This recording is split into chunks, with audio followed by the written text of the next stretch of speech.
안녕하세요. 크리스찬 독서실입니다.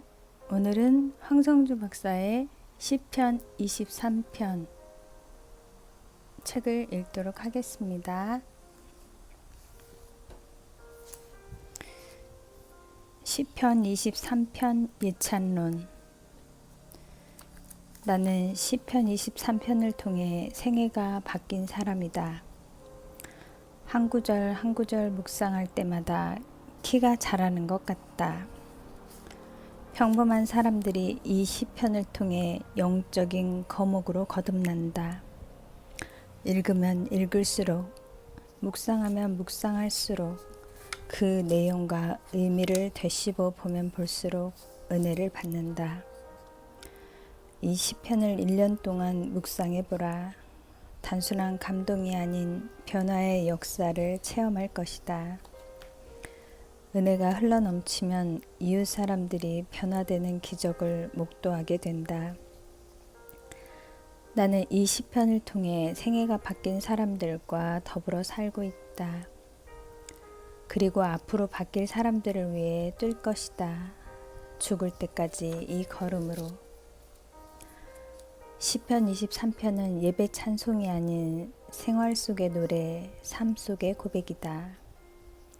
주님을 향한 절대 신뢰의 표현이요 절대 확신의 외침이다. 거기에는 잔잔함, 고요함, 평화로움, 치열함, 험악함, 풍요로움, 따뜻함이 있다. 나는 시편 23편의 단순함이 좋다. 가는 곳마다 시편 23편의 메시지를 전한다. 시편 23편은 즉 전인 치유와 전인 행복의 복음이다. 그 메시지의 임상 효과에 스스로 놀랄 때가 있다.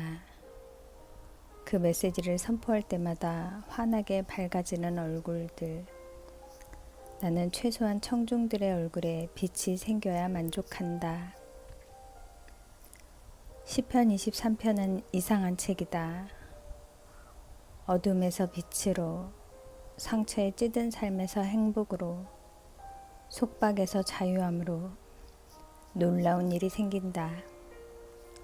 그 치유의 능력, 자유함의 감격, 이 능력은 어디서 오는 것일까? 시편 23편은 이상한 책이다. 가장 멀리 울리는 북. 나는 암 환자를 치료하는 의사다.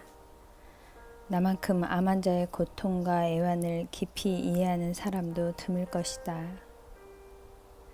그래서 암 환자들은 나를 만나기를 절박하게 원한다. 그러나 환자들은 내 말보다 암에서 치유함을 받은 분들의 간증을 보다 더 좋아한다. 그분들의 말은 그들의 가슴과 머리와 삶 속에 그대로 박힌다. 그들의 체험이 같은 고통을 가진 분들을 치유하는 원동력인 셈이다. 시편 23편이 우리를 매료시키는 것은 다윗의 생애, 그 높은 산과 깊은 골짜기를 적시며 녹아내린 메시지이기 때문이다. 이는 이론이 아닌 100% 체험에서 나온 것이다. 처절한 삶의 현장에서 터져나온 신앙 고백이다. 그래서 시편 23편은 치유의 시편이다. 이 메시지는 반드시 공유되어야 한다. 이 메시지가 혼자만의 체험으로 끝난다는 것은 죄악이다. 그래서 성령께서는 이 메시지가 우리에게 전달되도록 역사하셨다. 다윗의 인격과 삶을 통해 이 고백을 이끌어내셨던 성령께서 이를 기록하도록, 성경으로 편집되도록, 우리에게 전달되도록 하셨을 뿐 아니라 다윗이 느꼈던 동일한 감동으로 우리에게 변화를 유발하신다. 이 시편은 어린아이가 읽어도 은혜가 되고 노인이 읽어도 감동이 된다. 똑같은 글인데 대학 시절 읽을 때와 중년에 접어든 지금 그 감동의 빛깔이 완연히 다르다. 이해의 폭과 깊이가 다른데 가슴이 설레는 것은 변함이 없다. 남녀노소 동서고금을 막론하고 어떤 상황에서 누가 읽어도 감동을 받는다. 백일잔치에도 장례식에도 어울리고 결혼식에도 적절하며 군대 가는 아들과 시집 가는 딸에게도 위로가 된다. 이만큼 시편 23편은 가장 멀리 울리는 북이다. 모든 상황 속에 있는 사람이 다 감동을 받는 글이다. 그만큼 깊은 공감대를 형성하려면, 그만큼 영혼의 북소리가 크게 멀리 울리려면 속이 비어야 한다. 속이 비어야 맑고 깊고 큰 소리가 난다. 그리고 긴장이 풀리면 소리가 죽는다. 팽팽한 긴장이 유지되어야 북소리가 크게 난다.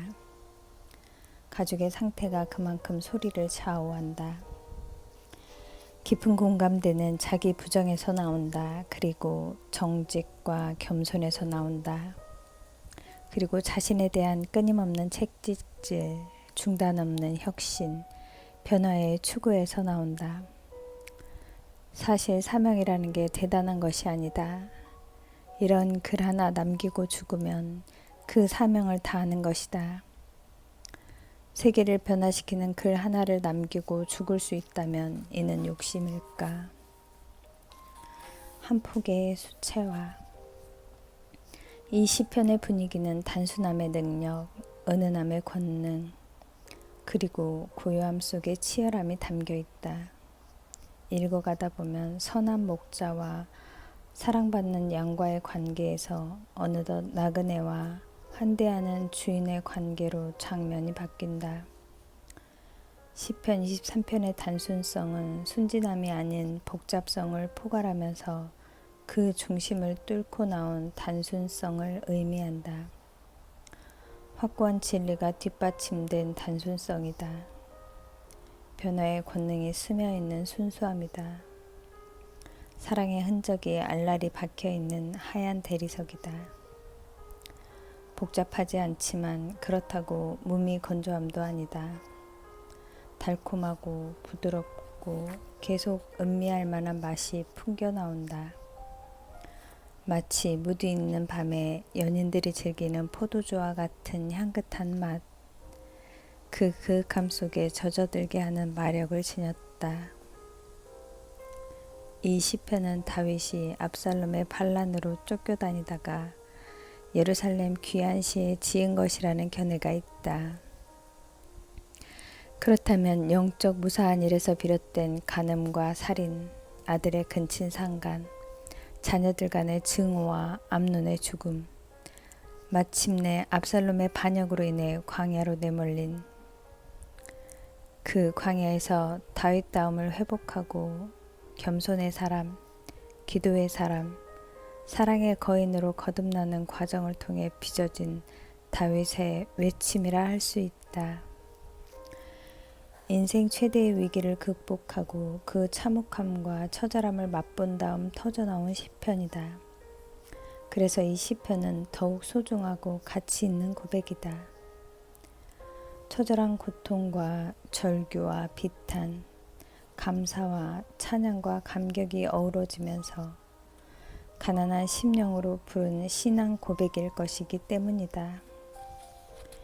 이 시 한편에 과거와 현재와 미래가 있고 빛과 어둠이 공존하고 있다.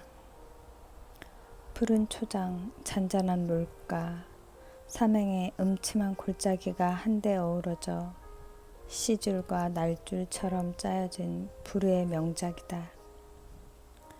강력한 대조와 아름다운 균형, 깊이를 헤아릴 수 없는 한 폭의 수채화를 연상케 한다. 그 치열함을 뚫고 나왔기에, 그 고통이 너무 크기에 작은 고통쯤은 잠잠하게 삼켜버린다. 엄청난 상처의 흔적이 작은 상처쯤은 얼마든지 껴안아 버리는 것이다. 그래서 치유의 능력을 바란다.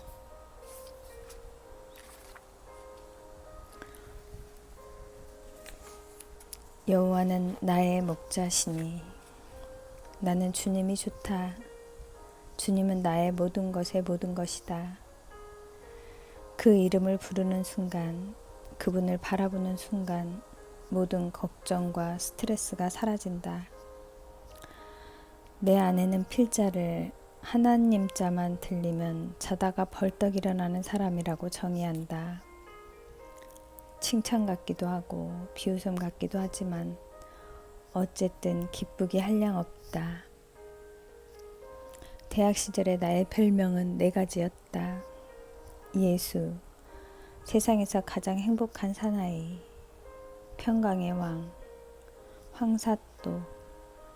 마지막 별명은 고집이 세다고 해서 붙여진 것이고 나머지 세 가지는 다 주님의 은혜로 얻은 별명이다. 비록 연약한 믿음이었지만 주님의 평강과 기쁨이 나의 삶을 지배했기에 가능한 별명이 아니었을까. 이토록 내게 주님은 좋은 분이었다. 그런데 문제는 내게 있었다. 나는 대학 시절 주님을 만났다. 청소년 시절이었다면 갈등을 겪을 수도 있었지만 날카로운 이성의 시기였기에 만난 감격은 더욱 크고 경이로운 것이었다. 그리고 그 만남은 전인격적인 것이었으며 확고한 것이었다. 그 이후 외적으로 한 번도 슬럼프를 겪지 않고 현재까지 달려왔다. 적어도 사역과 비전의 측면에선 그렇다. 받은 은혜를 따지자면 말로 형용할 수 없으리라. 문제는 주님을 만난 뒤 생긴 내면의 갈등이었다. 배운 대로 되는 일이 별로 없었다. 기쁨과 감격은 오래가지 않았다. 믿음과 성공은 함수 관계가 아니었다. 예수 믿는 것이 곧 자동적인 행복은 아니었다. 큐티를 하는 날은 승리의 삶을 산다는 것도 거짓이었다. 심지어 금식 기도를 하고 난 후에도 자기 연민과 방황은 없어지지 않았다. 신앙의 선배들의 위선이 보이기 시작했다. 신앙과 인격의 괴리, 신앙과 삶의 간격이 드러나기 시작한 것이다. 이러한 당혹감을 감추고 신앙생활을 오랫동안 해왔다. 그리고 사역자라는 이름으로 그 갈등을 무마시켜 왔다. 내면의 문제를 선교 지향, 사역 지향으로 돌리면서 꿋꿋하게 버텨왔다. 주님을 만나고 난 후 처음 20년 동안 사회적으로 자리매김하는 과정에서도 나름대로 주님 위해 산다고 생각하며 세계 선교라는 월드비전에 몰입했었다. 그런데 정말 주님의 일을 하고 있다는 확신이 없었다. 어느 순간 내가 점점 어두워져 가고 종교인으로 전락하지 않나 하는 생각이 들 때가 있었다. 말로는 주님을 이야기하면서 인격의 에너지는 항상 자신을 향한다는 사실을 깨달았다. 사실 인격의 에너지는 자신의 약점이나 컴플렉스가 있는 쪽으로 흐르게 되어 있다. 즉 치유되지 않은 방향으로 자아의 중심이 쏠리는 것이다. 사역과 일도 주님이 아닌 나 중심이었다. 에너지가 끊임없이 병든 자아를 향하고 있었다. 내가 병들었다는 사실을 깨달은 것이 치유의 첫걸음이었다. 그렇다. 치유의 비결은 병든 자신을 인식하는 것이다. 자기 인식 과정. 원주에 가면 토지 문화관이 있다. 소설가이신 박경리 선생님께서 글쟁이들을 위해 지으신 곳이다. 시편 23편을 완성시켜야 하는 절박감에 나는 그곳을 찾았다. 기도원에 가면 기도가 잘 되고 독서실에 가면 공부가 잘 되듯 그곳은 글이 잘 써지는 곳이었다.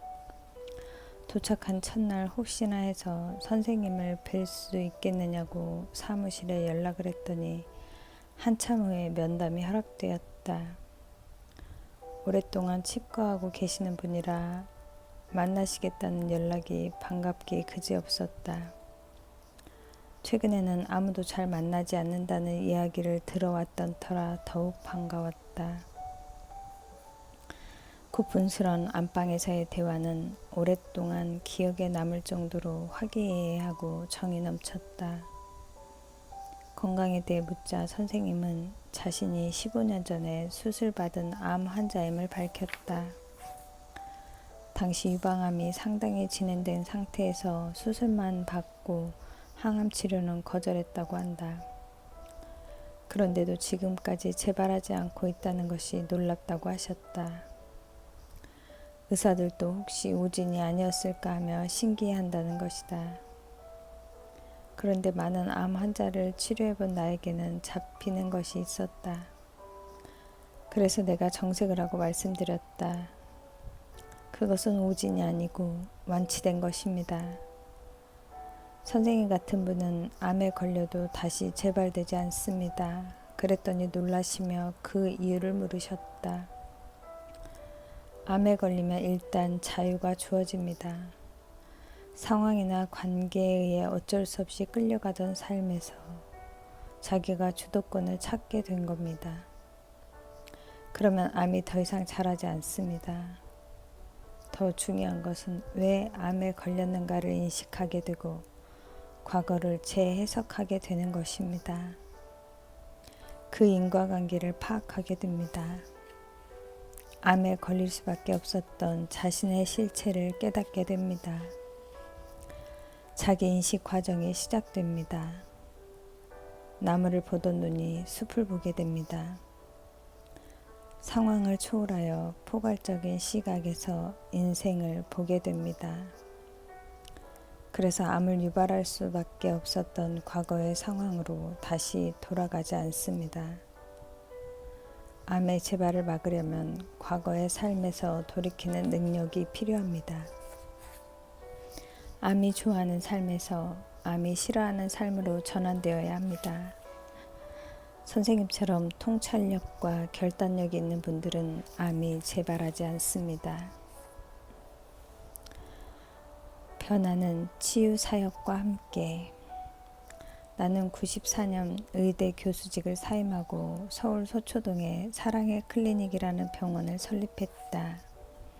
그리고 95년부터 바른 영성 내적 치유, 지적 치유, 대인관계의 치유, 성경적 자기관리 등을 주제로 전인 치유 학교를 시작했다. 치유 사역을 시작하면서부터 나에게 놀라운 일이 생겼다. 본격적으로 변화를 맛보기 시작한 것이다. 남을 치유하다 보니 객관적인 치유의 과정이 이해되기 시작했다. 변화의 메커니즘이 점차 명확해지기 시작했다. 그 과정이 나에게 먼저 적용되기 시작한 것이다. 그래서 내 강의를 통해 제일 먼저 치유된 사람은 나 자신이었다. 치유 사역을 열심히 할수록 내면 세계의 치유가 가속화되기 시작했다. 치유 사역의 핵심은 자신을 먼저 오픈하는 것이다. 내 문제를 먼저 고백하고 나의 병든 영역을 드러내는 것이다. 즉, 나의 한계를 인정하고 의사이신 주님께 나를 맡기는 것이다. 나의 한계를 인정할 때부터 성령의 역사가 내 인격 속으로 사역 가운데서 체험되기 시작했다. 주님이 아니면 안 된다는 자각이 시작된 것이다. 오직 주님, 나의 병든 인격을 드러낼수록 그리고 주님께 몰입할수록 치유와 회복과 변화가 일어난다. 내게 일어난 변화의 능력만큼 남을 변화시킬 수 있다. 내게 체험된 부흥의 역사만큼 다른 사람에게 부흥의 불길을 확산시킬 수 있다. 나를 떠나서는 너희가 아무것도 할 수 없음이라. 주님을 향한 태도 변화가 전인격적인 변화를 유발한 것이다. 놀라운 일이 아닐 수 없다. 그리고 그때부터 좋은 동역자들이 생기기 시작했다. 사랑의 봉사단, 사랑의 클리닉, 건강마을, 호도의 성경학교, 전인 치유학교, 부부 치유학교 등 사역들이 확대되기 시작했다. 나 중심이 아닌 주님 중심의 사역, 그 견고한 토대가 마련되기 시작했다. 스스로 할 수 있다는 생각으로 자만할 때는 동역이 불가능했다. 사역에 파트너가 생긴다는 것은 신나는 일이 아닐 수 없다. 나의 한계를 인정해야 파트너가 생기고 돕는 자들이 생긴다. 내가 치유되고 회복되면 약속이나 한 듯이 주변에 사람들이 몰려든다. 내가 행복해지면 다른 사람을 행복하게 하는 매력이 발산되는 모양이다. 결국 주님을 위한 드림팀이 구성된다. 아내의 이메일. 그리고 치유된 나의 모습에 대한 최대의 찬사는 아내로부터 왔다. 당신 정말 변했어요. 사람이 그렇게 바뀔 수가. 그리고 교회의 지체들로부터 왔다. 또한 병원, 봉사단, 전인 치유학교, 이름 라이프 등 공동체 식구들이 나에게 변화가 있음을 직접 간접으로 이야기하기 시작했다. 그들에게 조금씩 인정을 받기 시작한 것이다. 우리 동네 이웃 사람들로부터 주목받기 시작했다. 그리고 마침내 우리 아이들이 나의 변화를 감지하기 시작했다. 그토록 아빠에게 정신적인 거리감을 느끼던 의찬이가 아빠를 좋아하기 시작한 것이다. 어느 날 아내가 보낸 이메일엔 가슴이 참으로 따뜻한 아빠가 되셨더군요. 의찬이를 행복하게 해줘서 고마워요 라고 쓰여 있었다. 에리도 의연이도 스스럼 없이 나를 대하는 것을 보면 내가 이제 사랑과 존경을 다 받는 아빠가 되어가는 것이 느껴진다. 정말 놀라운 일이 아닐 수 없다. 변화의 기쁨, 치유의 감격은 당사자가 아니면 알 수 없다. 다음은 매일 주고받는 아내와의 이메일 중 일부이다. 저는 고정적인 삶은 체질에 맞지를 않고 여기저기 다니는 나그네 기질에 맞는 것 같아요. 그래서 당신을 만나게 해주신 모양이네. 따뜻한 당신의 기분 좋은 사랑의 표현 때문에도 이루 말할 수 없이 행복하고요.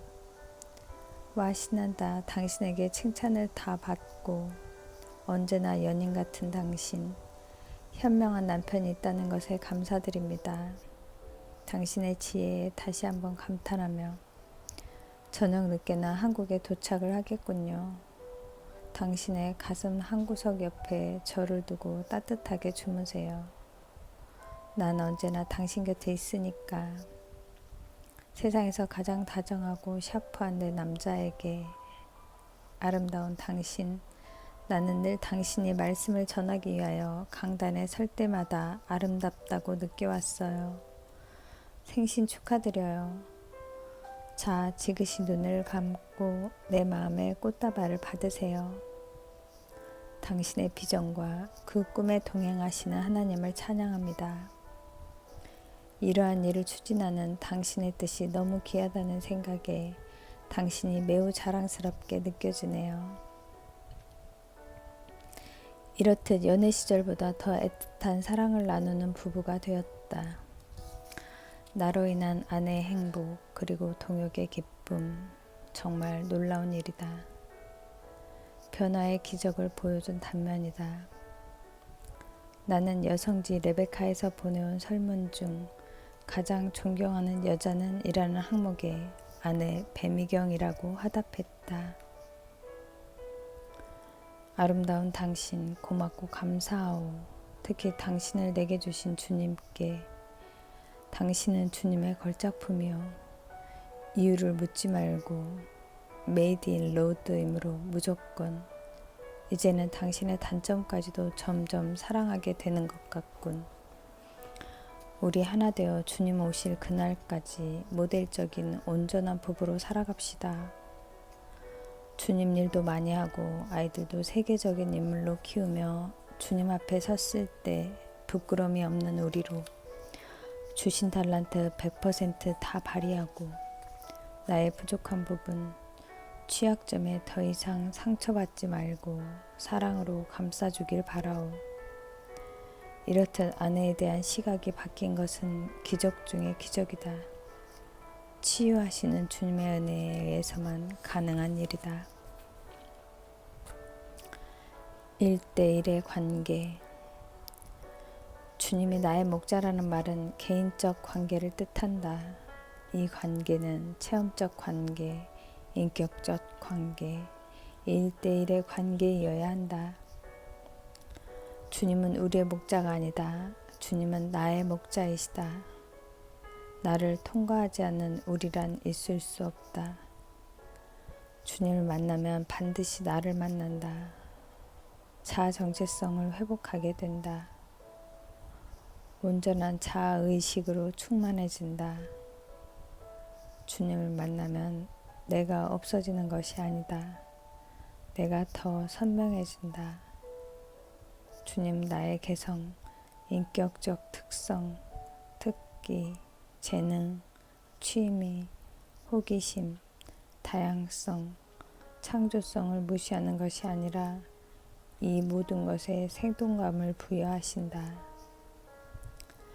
나의 모든 영역은 치유하시지만 개성과 아름다움은 드러나게 하신다. 주님은 나를 나되게 한다. 주님과의 관계는 만남으로만 머무르지 않는다. 만남 이후에는 반드시 자람이 있다. 이는 주님과의 관계가 정적인 관계가 아닌 역동적인 관계임을 뜻한다. 역동적인 관계는 반드시 자기 변화를 동반한다. 변화는 생명이 있음의 증거이며 자라남의 표시이다. 성경 공부나 제자 훈련을 성장과 동일시하는 사람들이 있다. 성장은 반드시 변화를 동반한다. 변화가 일어나지 않으면 성장은 없는 것이다. 그리고 성장은 반드시 열매를 산출한다. 열매가 없으면 성장도 없는 것이다. 고로 살아있는 관계는 변화와 열매로 증명된다. 최근 몇 년 전부터 나는 이 사실을 깨닫고 충격을 받았다. 그동안 나는 잘한 것이 아니었구나 하는 탄식이 절로 나왔다. 변화가 없으면 죽은 것이다. 열매가 없으면 병든 것이다. 이것의 존재 여부는 진리와 종교의 차이이며 진짜 신앙과 가짜 신앙과의 차이이기도 하다.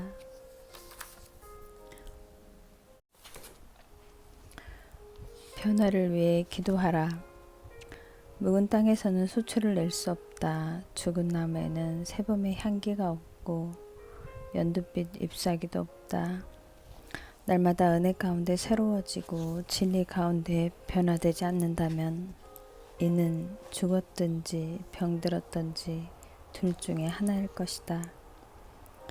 변화가 나의 삶에서 포착되지 않는다면 이는 매우 심각한 상태임을 깨달아야 한다. 그렇다. 주님과의 관계는 반드시 변화를 유발한다. 그리고 인격적인 관계는 반드시 열매를 맺는다. 신앙생활의 본질은 관계이다. 관계 속에서 꿈이 싹트고 사랑이 익어가며 풍성한 결실을 맺는다. 물론 관계는 시간이 걸린다. 시간이 오래될수록 관계는 깊어지고 넓어지고 견고해진다. 뿌리가 깊을수록 거대한 나무가 된다. 기도, 성경 공부, 예배, 친교, 양육, 선교, 전도, 구제 등은 관계의 나무에 맺혀진 열매에 불과하다. 주님은 나의 목자라는 고백의 뿌리에서 모든 아름다운 열매들이 소출된다. 특히 변화라는 열매가. 문제는 내가 진정으로 변화를 열망하는가이다. 온 마음을 다해 변화를 원하는가? 그 열망에서 성령의 역사가 시작된다. 변화를 위해 기도하라. 온 마음으로 오직 주님을 바라보라. 그러면 주님은 기다렸다는 듯이 변화를 위한 작업을 가속화시키신다. 신앙생활이란 엄청난 기대감을 의미한다. 사랑은 비밀이다. 사랑하는 사람 외에는 이해할 수 없는 일이 많다. 주님과의 비밀스러운 관계는 기대감으로 표출된다. 변화가 없다는 것은 주님께 대한 기대가 없다는 것이다. 그분의 초자연적인 능력에 대한 신뢰가 없다는 것이다. 영적 기근에 허덕이는 현대의 참상 중에 하나는 주님께 아무것도 기대하지 않는다는 것이다. 기대가 없다는 것은 죽은 신앙이며 스스로 실천적 무신론자라는 증거이다. 변화를 위해 기도하라. 열렬하게 기도하라. 그리고 굉장한 기대와 부푼 가슴으로 하루하루를 시작하라. 변화는 변화를 낳는다. 주님과의 관계는 1대1이면서 때로는 1대2가 되기도 하고 1대3이 되기도 한다. 주님과의 관계 회복은 나 자신과의 관계 변화를 낳는다. 그리고 하나님의 자녀로서의 나뿐 아니라 남편으로서의 나까지 변화시킨다. 심지어는 아버지로서의 나에게까지 심오한 영향을 미친다. 주님과의 관계로 인해 내가 변화될 뿐 아니라 아내와의 관계, 자녀와의 관계도 치유되고 회복되는 역사가 일어나는 것이다. 즉 삼각관계, 사각관계일 수도 있다는 것이다. 주님과 나와 아내와의 관계, 주님과 나와 아내와 아들과의 관계, 주님과의 수직적인 관계는 이웃과의 수평적인 관계까지 포함되는 경우가 대부분이다. 즉 전인격적이고 포괄적 관계이다. 모든 관계를 통째로 품고 변화시키는 능력이 주님과의 관계에서 흘러나온다. 영적 건강은 반드시 인격적 건강의 열매를 맺는다. 주님을 만나면 사람이 바뀐다. 사람이 바뀌면 진리이고 사람이 안 바뀌면 종교이다. 기독교는 종교가 아니고 진리이다. 온전한 인격으로 변화되어 가는 역사가 일어나야 주님을 제대로 만난 것이다. 주님을 깊이 알아가면 내가 변한다. 즉 주님 때문에 전인격적인 치유와 회복을 경험하게 되는 것이다. 이름과 건강의 연쇄 반응이다.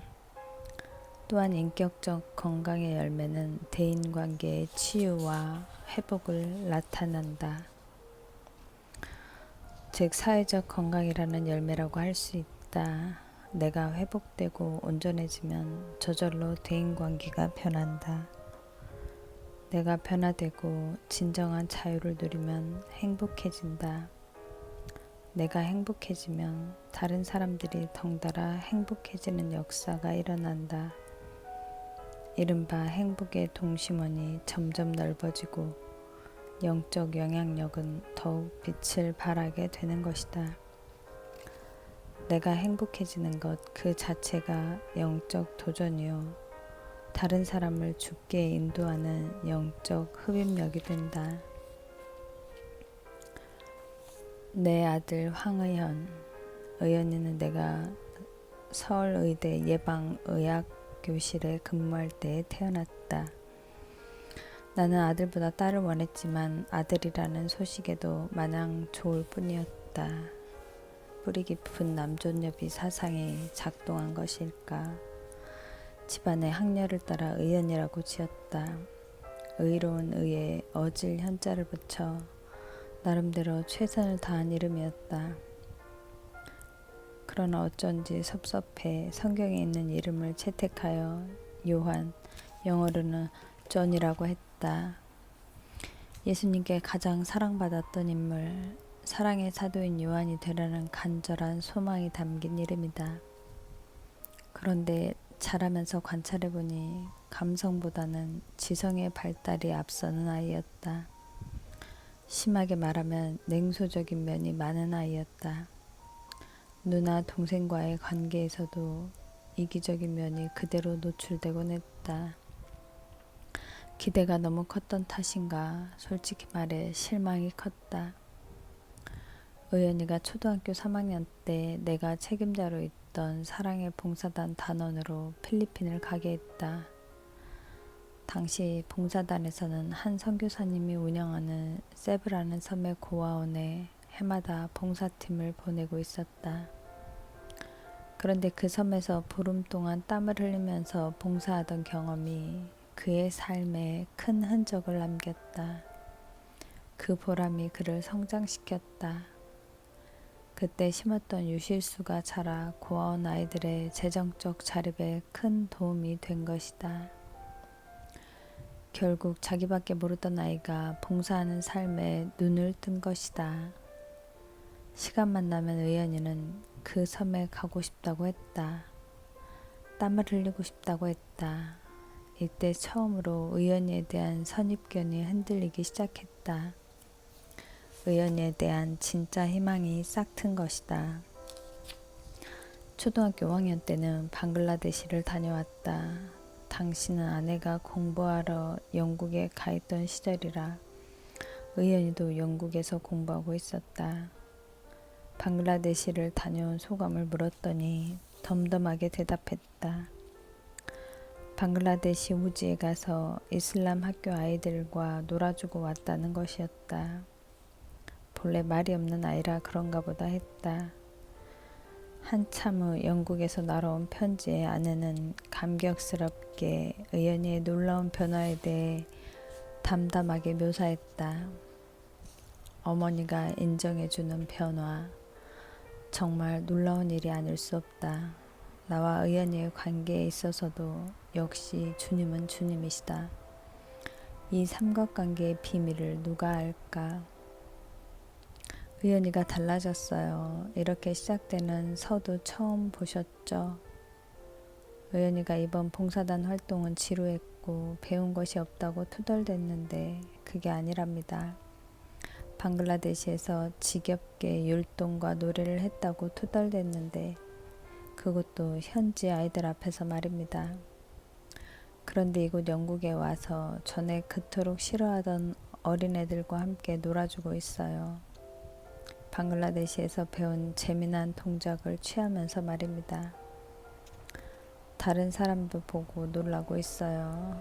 더군다나 오늘은 진지하게 저녁 식탁 앞에서 엄마 난 선교사가 될 텐데 사람들이 안 가는 오지 선교사가 될 거예요 라고 공포했답니다. 그러면서 의찬이더러 넌 인생의 목표가 뭐냐고 묻더군요. 얼마나 기특하고 멋있든지 업어줬답니다. 내게 부족함이 없으리로다. 부족함이 없다는 것은 구약 성경의 샬롬을 의미한다. 샬롬은 환경이 주는 평강이 아니라 관계 속에서 오는 평강이다. 소유에서 오는 평강이 아니라 존재 자체의 풍요로움에서 오는 평강이다. 환경을 초월하는 평강이다. 세상 사람과 전혀 다른 인식의 차이, 세계관의 차이에서 오는 평강이다. 생각이 바뀌는 기적, 패러다임의 변화에 의해 환경을 뛰어넘는 평강은 솟아난다. 이 샬롬을 소유한 자는 감정에 좌우되지 않고 사실에 의해 움직인다. 감정의 변화에 의해 실체가 흔들리지 않는다. 소유, 환경, 감정을 뛰어넘는 평강. 이는 주님에 대한 절대 신뢰, 절대 확신에서 나온다. 즉 주님과의 관계가 주는 평강, 최고의 만족은 인격적 친밀감에서 오는 것이다. 관계가 주는 평강. 병원을 개원하고 몇 달 뒤의 일이다. 무일푼인 상태에서 신용융자와 시설 리스로 상당한 액수의 자금을 빌려 오직 믿음으로 개원을 했으니 지금 생각하면 무모한 일이 아닐 수 없다. 과도한 부채와 경영 미숙이 겹쳐 병원에 부도라는 위기 상황이 계속되고 있었다. 빚은 누적되어 가고 환자는 없고 그 절박한 상황 속에서 기도가 안 나오는 것이 아닌가. 이러다가 몸도 마음도 다 무너질 판이었다. 그 상황에서 주님은 두 가지를 지속적으로 하도록 역사하셨다. 하나는 운동이고 하나는 예배였다. 하루에 20분씩 하는 수영과 근무 시작 전 1시간씩 드리는 찬양과 경배를 통해 영육간의 건강을 지키신 것이었다. 상황을 초월한 주님의 평강을 실제적으로 체험한 것도 큰 소득이었다. 그 과정을 겪고 나서 키가 커버린 것 같이 믿음이 자라고 세상에 대한 담대함이 생겼다. 당시엔 의사가 5인데다 환자는 손을 꼽을 정도였으니 원장인 나는 별로 할 일이 없었다. 운동 후에 출근해서 직원들과 같이 예배드리고 조용히 대기실 소파에서 찬양을 듣다가 퇴근하는 것이 당시 나의 하루 일과였다. 부도를 극복하고 안정을 회복할 즈음 어느 직원이 문득 이런 이야기를 했다. 저는 당시 원장님의 모습을 보고 감동받았습니다. 어떻게 그런 절망적이고 괴로운 상황 속에서 그토록 평온한 모습으로 찬송가를 들으며 앉아 계시다가 퇴근할 수 있는지 정말 놀랐습니다. 이것은 내 것이 아니었다. 주께서 내 안에 만들어내신 평강이었다. 극한 상황에서 오직 주님만 바라보게 만드신 것이다. 그 사건을 통해 나는 주님과의 관계가 모든 상황을 극복한다는 사실을 절감했다. 범사에 감사하라는 말씀의 가치를 받아들이게 되었다. 아버지가 계신데 생계 문제를 걱정하는 것은 도리가 아니다. 의식주 문제는 아버지 없는 자들이 염려하는 것이다. 불과 몇 달 후 주님은 생각지도 않은 방법으로 상황을 완전히 변화시켰다. 관계가 확실하면 모든 상황은 만족스럽게 바뀐다. 관계가 확실하면 상황을 보는 관점도 바뀐다. 상황이 바뀌든 관점이 바뀌든 둘 다 바뀌든 결과는 만족이요 기쁨이다. 혹시 상황이 안 바뀌면 내가 바뀌는 축복을 누리게 된다. 주님은 맛을 변화시키든 입맛을 변화시키든 가장 맛있다는 고백을 이끌어내시는 분이시다. 최고의 만족을 주시는 분, 상황에 관계없이 내가 부족함이 없으리로다 라는 반응을 끌어내시고야 마시는 주님. 이 만족감은 물질적, 신체적 차원을 포함한다. 그러나 거기에 머무르지 않고 정서적, 직적, 사회적 만족감으로 확대되어 나간다. 이 모든 만족감의 근원은 영적 풍요로움에 있다. 주님과의 관계에서 오는 풍요로움이 전 인격과 전 삶의 영역에 확산되어 간다. 양떼의 복지는 전적으로 주인의 관리에 의존한다. 따뜻한 성품과 완전한 인격을 가진 주인에게 속한 종의 행복을 아는가? 나는 누구의 것인가? 내 것이 아닌 주님의 것이다. 종이라는 신분이 오히려 자유함을 준다. 그 신분이 안식을 준다. 모든 것이 100% 보장되어 있으므로 이제는 뛰기만 하면 된다.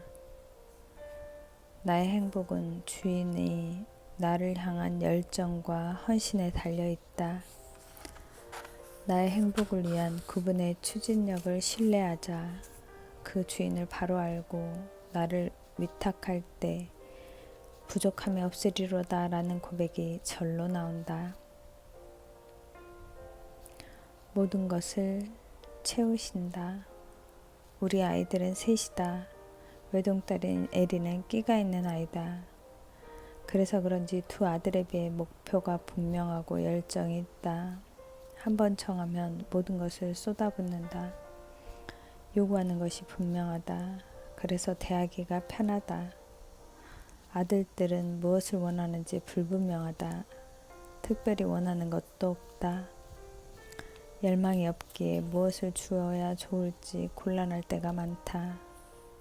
선물을 주면서 오히려 고민을 하게 된다. 아이들을 보면서 시대의 변화를 절감하게 된다. 전에는 부족한 것 투성이었고 모자라는 것이 너무 많았다. 이제는 꿈이 없고 목표가 없으면 부족함을 느끼지 못하는 시대이다. 이제는 원대한 꿈과 높은 목표를 가져야 체험받는 시대가 된 것이다. 내 입을 넓게 열라 내가 채우리라.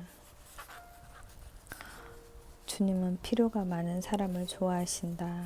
기도의 식욕이 왕성한 사람은 건강한 사람이다. 영성의 부익부 빈익빈 우리의 모든 필요를 채우신다. 부족함이 없다는 말은 정적인 말이 아니다.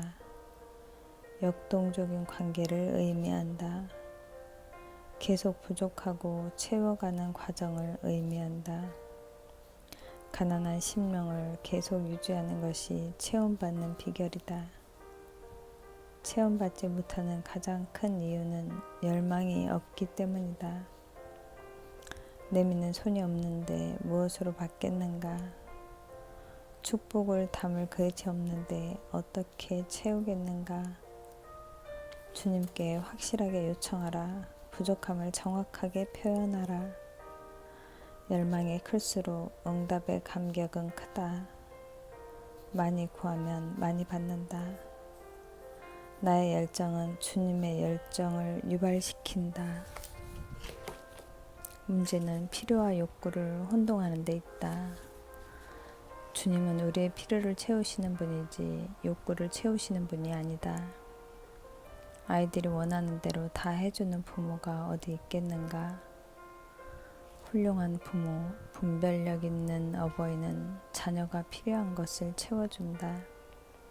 아무리 때를 써도 필요치 않는 것, 오히려 인격과 신앙에 장애가 되는 것을 결코 허락지 않는다. 막내인 애찬이가 4살 때 이야기다. 그 아이는 새로운 장난감을 보면 가지지 않고는 배기지 못했다. 온종일 떼를 쓰고 장난감 가게에서 한 걸음도 물러서지 않았다. 그래서 그 고집에 탐복하여 장난감을 사주곤 했다. 그런데 놀라운 사실을 알게 됐다. 그토록 좋아하는 장난감을 3일이 지나면 거들떠보지도 않는 것이다. 결론은 그것이 정말로 필요한 것이 아니었다는 것이다. 정말로 원하는 것, 꼭 필요한 것을 주님은 주신다. 더욱이 놀라운 사실은 우리는 정말로 우리에게 무엇이 필요한지도 잘 모른다는 것이다.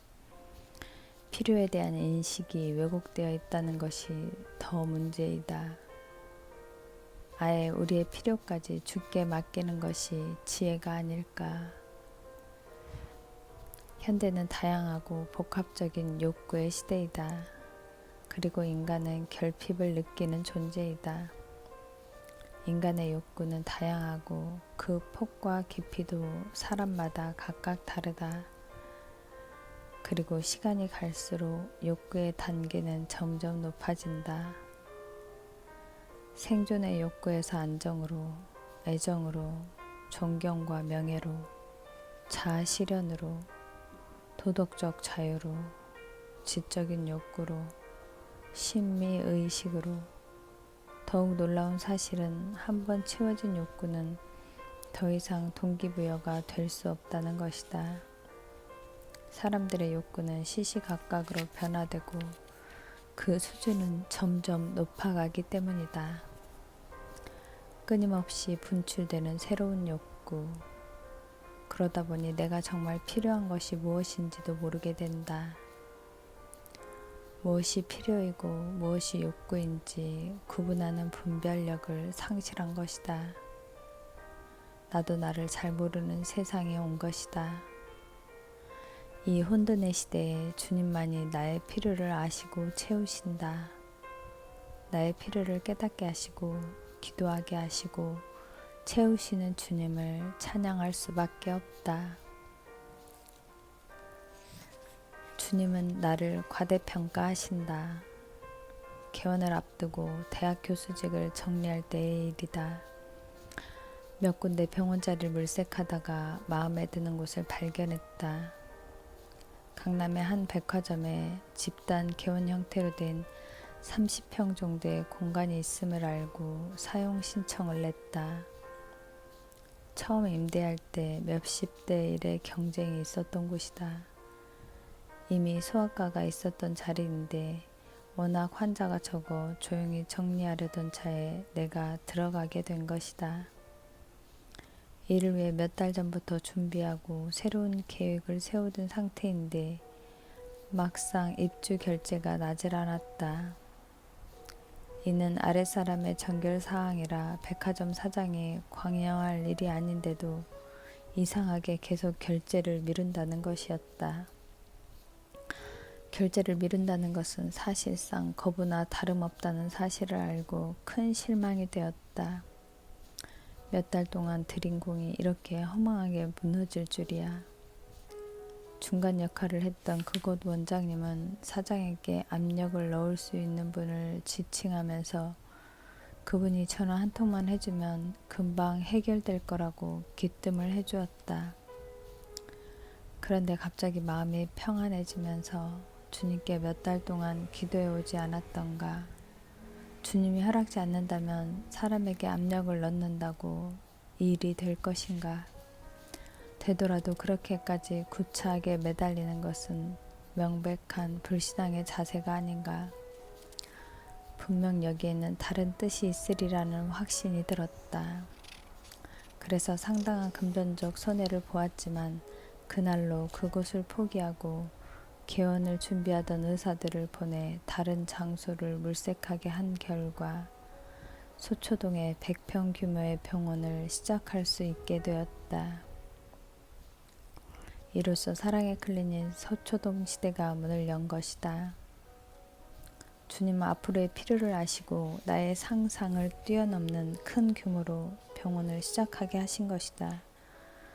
깊도다 하나님의 지혜와 지식에 부요하며 그의 판단은 측량치 못할 것이며 그의 길은 찾지 못할 것이로다.